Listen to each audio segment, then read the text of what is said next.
The headlines tonight: Anambra State Government assures Police Service Commission of support in 2021 recruitment of constables. United Nations Development Program assures Anambra State Government of support in tackling environmental challenges. Petrol tanker explosion kills one, raises shops in Lagos. On the foreign scene tonight, Russia issues fresh retaliatory sanctions against US. Now, before the news in detail, here is a special message. Governor Chukwuma Soludo has come for a total turnaround maintenance of the Anambra State economy and promotion of core Igbo values. Let's give him the maximum support. A very good evening to you and welcome to the news. I am Ebere Ugunna. Anambra State Deputy Governor Dr. Onyeka Chukwuibezim has assured the Police Service Commission to the state's government support and the recruitment of 2021 constables into the Nigerian police force. Dr. Ibezim gave the assurance when the representative of the Police Service Commission Abuja paid him a courtesy visit in his office at the Government House. Our correspondent Emmanuel Chibata reports. Welcoming the delegates, Dr. Ibezim, who said the recruitment is necessary following the depletion of the police either by recruitment, death or health issues, restated the resolve of the government by fulfilling its primary obligation of securing the lives and property of our citizenry as contained in the governor's manifesto. He described the work of the police as onerous, especially during the period of general insecurity in the country, which he described as a big challenge to government at all levels. The deputy governor, who praised the efforts of the police as the lead organ in internal security, looked forward to the commission recruiting citizens of Nigeria who will not only be screened physically or health-wise, but also morally to make the nation proud. This is the hope of every citizen. We all want to be secure. On the part of the government, I will inform the governor of your visit, and if there are challenges also, he's always ready to hit it head on. So be assured of our maximum support in your exercise. If there is anything we can do on our part, the governor is always ready to do that. Earlier, the head of Press and Public Relations Unit of the Police Service Commission, Mr. Ike Chukwuani, said that the commission is in its test stage for the 2021 recruitment of constable into the police force, which he said is a national assignment that came from the presidential approval for recruitment of 10,000 policemen across Nigeria for 5 years. He explained that the commission is determined to give the police the necessary capacity to discharge their duties and to ensure maximum security across the country. We want to give the police the necessary capacity to do their work, and we believe that with that it will also help in ensuring there is maximum security. Your Excellency should be aware that the police is the lead agency in internal security, and it is their duty to protect lives and properties. What the Commission is doing is to ensure that they don't lack the manpower, and we also pray that government will continue to fund the police so that they'll be able to do their best. In a vote of thanks, the Police Public Relations Officer of the Nigerian Police Force, Anambra State Command, Mr. Tochukwu Ikenga, pleaded with the state government to assist in sensitizing the people on the need to join the police, as there is a gap in the recruitment exercise. We want to familiarize with Anambra State government to let them know the need for our people to join police. Just as you rightly pointed out, that there is a drop.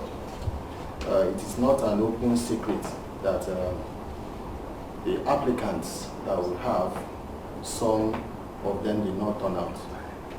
So we want to also plead with you to use your good position to let Anambarians know that they are encouraged to come to join Nigerian Police Force. Other members of the team include Mrs. Ifeanyi Impama, in charge of police affairs, the Chief Administration Officer of the Commission, Nkiru Ikenwodo, and the Assistant Chief Confidential Secretary, Cecilia Anyakora, among others.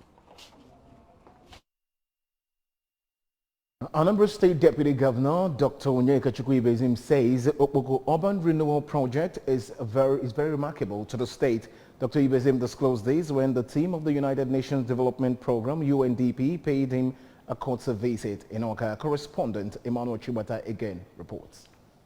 Deputy Governor beckoned on partner and donor agencies of Okpoko Urban Renewal Project, such as UNDP, Nigeria Erosion and Watershed Management Project, NUMAP, and U.S. Agency for International Development, USAID, to sustain partnership with the state government to achieve the initiative of making Okpoko a livable city. Dr. Ibezim restated resolve of the present administration, led by Professor Chukwuma Soludo, towards making Onitsha and environs as made a smart mega city and revamping of Okpoko slums. He restated that massive work, which include evacuation of dumps and the silting of drainages, have been ongoing in Idemili North, Obaru, Onitsha South, and Onitsha North local government areas, which is part of the government efforts towards entrenching a clean and healthy environment across the state. Dr. Ibezim also reassured of the present government's commitment to protecting lives and property of its citizenry. This is where we beckon on the partner agencies, the foreign funders, UNDP, NUMAP, the USAID, who also paid a visit with the governor. The UNDP has already started their own part by, of course, their technical assistance and others, and we have the team here. Today we're going back there, and they will see things for themselves. The desilting of the Sakamori is ongoing now. We hope the rainy season is here, ready. So we hope when the flood comes, it drains into the Idemili River and then to the River Niger. Earlier, the operations manager of United Nations Development Program, Mrs. Fatai Atahiru, said the visit was to see how the United Nations can support the state government in terms of environmental challenges and assisting her in achieving its promises that have been made to various communities in the state. We're here to see for ourselves some of the issues that have been raised in terms of environmental challenges, and to also see how UNDP and UN other agencies' presence can be felt in the state. So basically we're here to see how we can support the state in achieving some of the election promises that have been made to the communities. Meanwhile, the Deputy Governor, accompanied by the Commissioner for Environment, Engineer Felix Odimegu, had earlier made on-the-spot assessment at the Alex Ekweme Square erosion site, threatening the Olympic-sized swimming pool used during the Nigerian Police Games in the state. The Commissioner for Environment, Engineer Odimegu, noted that the state government has set out action plan to see how the erosion would be controlled. By 6:30, we moved to that site, and then we were able to see things for ourselves. We're taking records. The Ministry of Environment is also taking records. Our engineers have also gone there. We took NUMAP, a project coordinator there too, to see what NUMAP with donor agencies can do, partnering with the state to see how we can salvage that situation.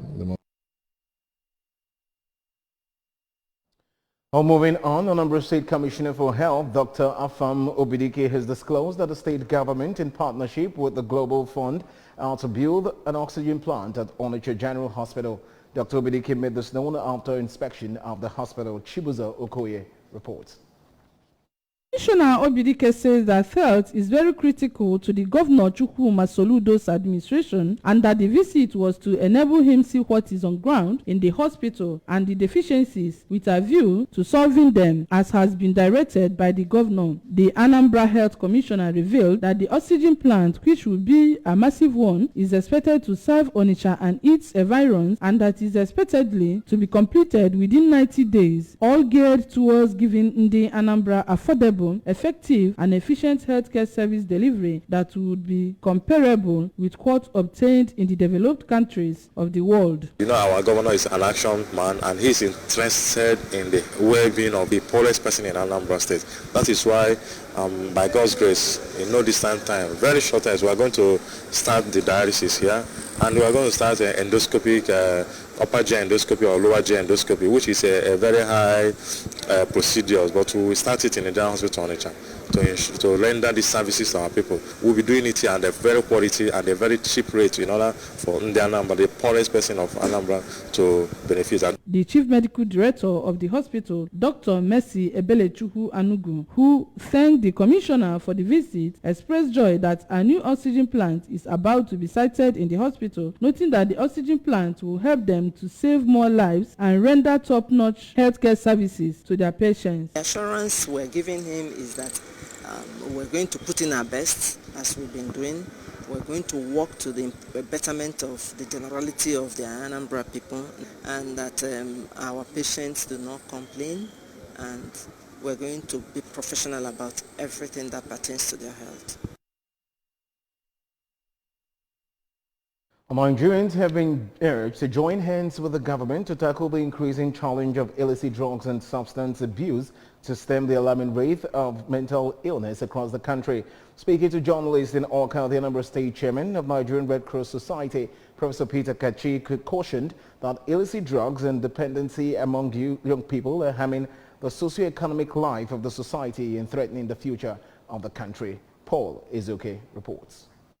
According to the World Health Organization, about 50 million Nigerians are suffering from one sort of mental illness or another, while a survey by the federal government revealed that over 14.3 million Nigerians abuse illicit drugs, representing 15% of the country's population who are between 15 and 64 years. Professor Kachi explained that the use of illicit drugs by children and young people has lasting adverse effects on their mental and physical development, as according to him, drug abuse can impact the brain's ability to function in the short term, as well as prevent proper growth development later in life, which he noted create various problems for families, communities, and entire society, including encouraging indecent dressing, display of psychiatric tendencies, and often disruption of academic and social activities. He regretted that in addition to illicit drugs, malnutrition occasioned by economic hardship is also compounding mental health issues, resulting in anxiety and depression, which have continued to disable people, especially youths, thereby undermining healthy lifestyle and encouraging social vices. Professor Kachi urged families to strive to inculcate strong moral values in children, while asking security agencies and schools to clamp down on those who abuse gender dressing, as well as those who peddle illicit drugs and other intoxicants among minors and youths. Also speaking, a retired school teacher, Mrs. Nkechi Onyekachukwu, urged parents to closely monitor the activities of their children and their friends to protect them against negative peer group influence that could lead to illicit drug use and attendant consequences. In Awka, Paul Ezoke, ABS News. Well, moving on to our national stories now. A teenager has been killed after a tanker laden with premium motor spirit (PMS), is known as petrol, exploded along the Lagos-Abeokuta Expressway. The National Emergency Management Agency (NEMA) confirmed the incident today, saying it occurred at about 2:06 a.m. It explained that the tanker was conveying 45,000 liters of petrol before it crashed and spilled its contents on the road. A teenager was killed in the petrol tanker explosion that occurred along the Lagos-Abeokuta Expressway. The incident occurred at the Ajegunle bus stop of Alagbado axis of the highway, causing gridlock as residents ran for safety. But NEMA said emergency responders swiftly arrived at the scene, adding that officials of the Lagos State Fire Service handled the raging inferno from the Lagos end, while the counterparts from the Ogun State Fire Service faced it from the Ogun side of the road. It affirmed that the fire has been put out, but responders were in the process of mopping up the area to enable free flow of traffic again in the axis. According to NEMA, an assessment of the impact of the incident is ongoing, and the buffer zone between the road and residential houses saved the structures from being affected. And moving on, he who finds a wife finds a good thing and obtains favor from the Lord. In line with this, Prince Nonso Emeka and Miss Nonyelum Ogora tied the nuptial knots over the weekend at the Church of Pentecost Anglican Church, Awka. Correspondent Njideka Okoye witnessed the event and now reports.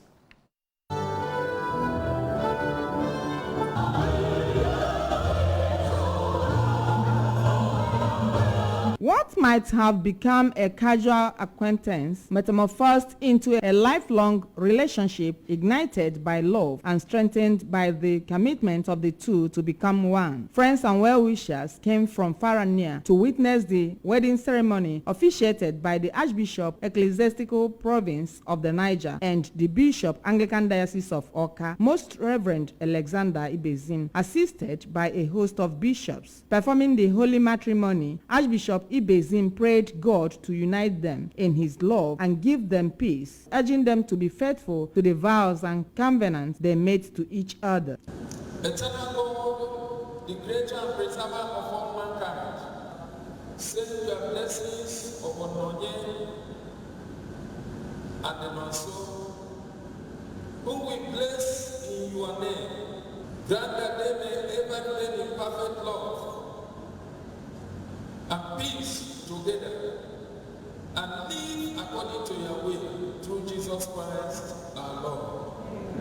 In a sermon, the Bishop Anglican Diocese of Afikpo, Right Reverend Paul Udogo, who noted that marriage was instituted by God for the good of man, advised the couple to accommodate each other, make adjustments where necessary, and take decisions together, reminding them that marriage is a journey of faith, acceptability, companionship, and appreciation. Welcoming the guests, the father of the groom and the traditional ruler of Umueri, Igwe Bennett Emeka, who expressed joy that his third son got married, advised the couple to build their marriage in God and thanked all who came to celebrate with his family, praying for God's blessings on them. So I thank God for the successful wedding. They should love one another.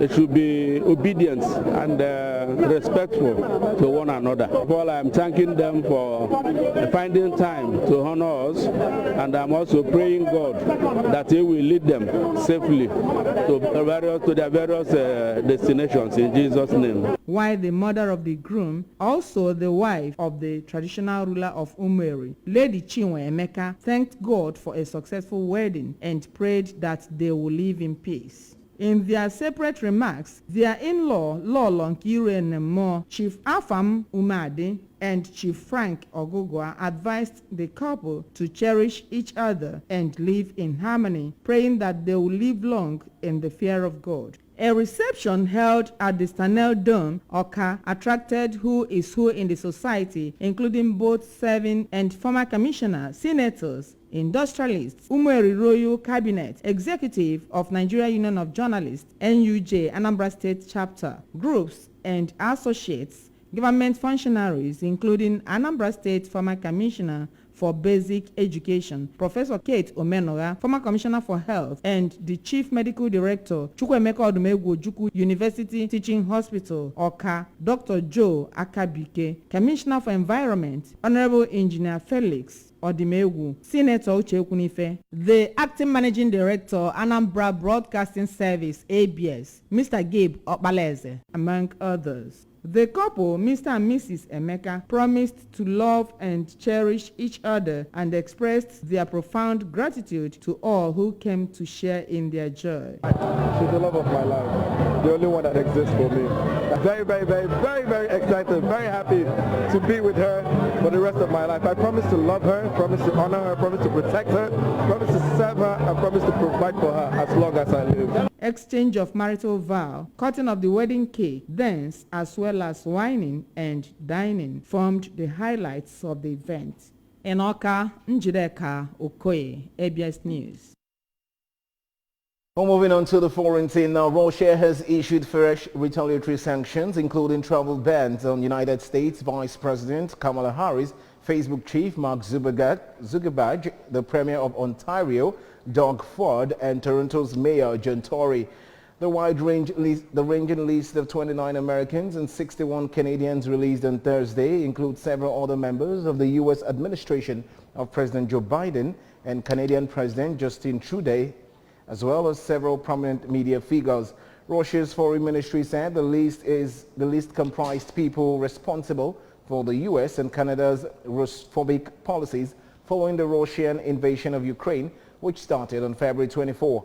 The sanctions come after a previous round of sanctions barred U.S. President Joe Biden Secretary of State Antony Blinken and former Secretary of State Hillary Clinton from entering Russia.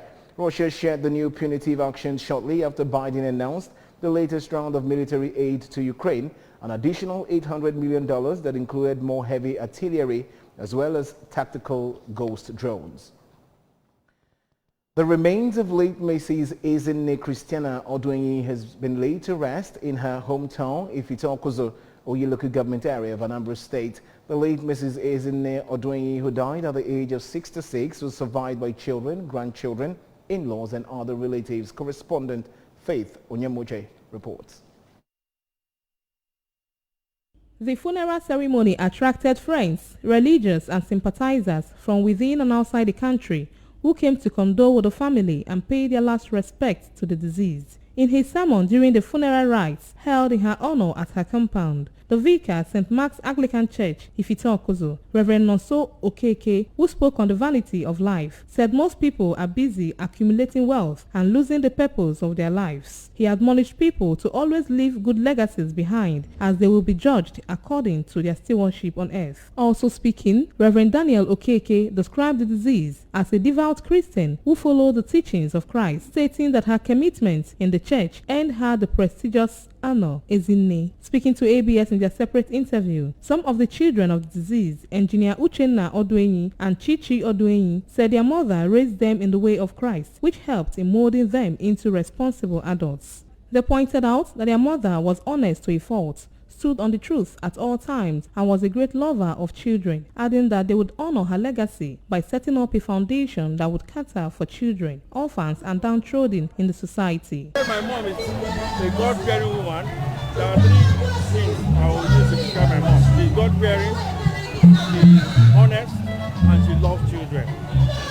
So that's the only three things I know. That I think I wish to be like her too. My mom was the best mom anyone could think of, the way I said it previously. Always born mother. One like Umaka, that's the name of a woman that everybody wants to have as a mother.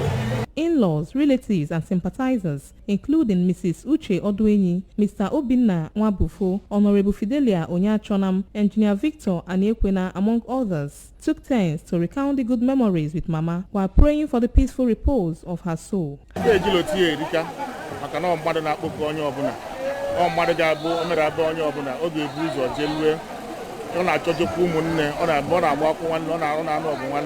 Highlights of the ceremony was dance by Mama's grandchildren and condolence visits by groups. From Ifitokozo, Faith Onyemoche, ABS News. And that's it on the news tonight. But remember that you can follow news and programs on ABS from any part of the world by liking our Facebook page of ABS Radio Television. Subscribe to our YouTube channel at youtube.com/ABS Television Orca. And follow us on Instagram at ABS Radio TV. You can also log on to our website at www.absradiotv.com. And just before we go tonight, a quick look at our top stories. Anambra State Government has assured Police Service Commission of support in 2021 recruitment of constables. United Nations Development Programme has assured Anambra State Government of support in tackling environmental challenges. A petrol tanker explosion has killed 1 razed shops in Lagos. The following thing were brought to you that Russia has issued fresh retaliatory sanctions against U.S. Here's a special message again before we go tonight. Governor Chukwuma Soludo has come for a total turnaround maintenance of the Anambra State economy and the promotion of core Igbo values. Let's give him maximum support for the task ahead. And that's the size of our package tonight. Many thanks for joining the bulletin. I am Ebere Ugonna. Enjoy the rest of your evening.